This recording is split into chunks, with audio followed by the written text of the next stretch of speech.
За мужчиной увязался маленький щенок, и тот его приютил. Однако через несколько месяцев выяснилось, что это была вовсе не собака. Маленький бездомный щенок преследовал незнакомого мужчину на улице, и тот решил забрать его к себе домой. Однако новоиспеченный хозяин еще не догадывался, что приютил он вовсе не собаку. Эту необычную историю из своей жизни рассказал мужчина по имени Стэнли Гордон на одном из форумов о животных, и она потрясла его читателей. Это был обычный субботний вечер, и Стэнли возвращался домой из магазина. Проходя мимо парка, за мужчиной увязался маленький щенок. Мужчина его сразу заметил. Щенок бежал и пытался понюхать содержимое пакета. Стэнли понял, что питомец голоден, и остановился, чтобы его покормить. Стэнли достал несколько ломтиков бекона, которые он купил в магазине, и угостил маленького преследователя. Щенок с большим удовольствием съел угощение, но ему, вероятно, этого было мало, поэтому питомец продолжил свой путь за незнакомым мужчиной.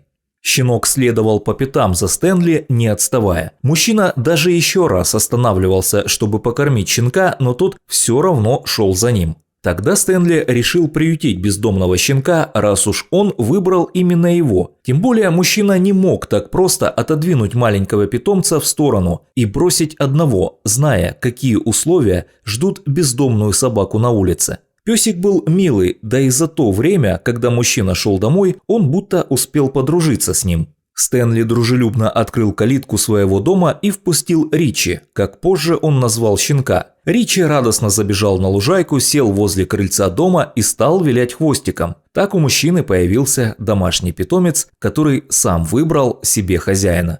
Прошло несколько месяцев с тех пор, как Ричи жил у Стэнли. Сначала все было хорошо. Щенок был таким, как и все остальные. Играл с игрушками, бегал часами напролет, проявлял интерес к окружающему миру. Но когда Ричи исполнилось примерно полгода, он стал гиперактивным. На прогулках его невозможно было удержать на поводке. По отношению к другим собакам он проявлял нехарактерную агрессию, отказывался есть корм. Такое поведение не на шутку стало тревожить Стэнли, и он отвез Ричи к ветеринару, где все в итоге и выяснилось. Увидев Ричи, ветеринар побледнел и срочно вывел Стэнли из процедурной за дверь. Там он сказал, что мужчина приютил вовсе не дворовую собаку, а самого настоящего дикого зверя – волка. Именно поэтому животное стало себя так вести. Все говорило о том, что его дикие инстинкты стали просыпаться.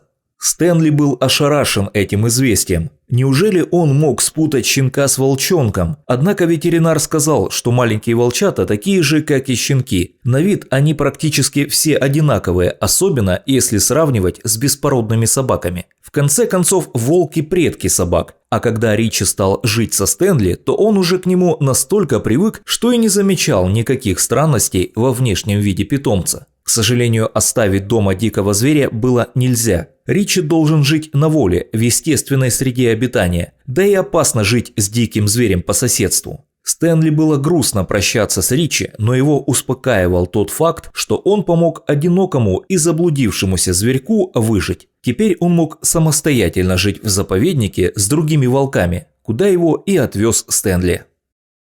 Спасибо за просмотр, подписывайтесь на канал, а также делитесь этим видео со своими знакомыми и друзьями.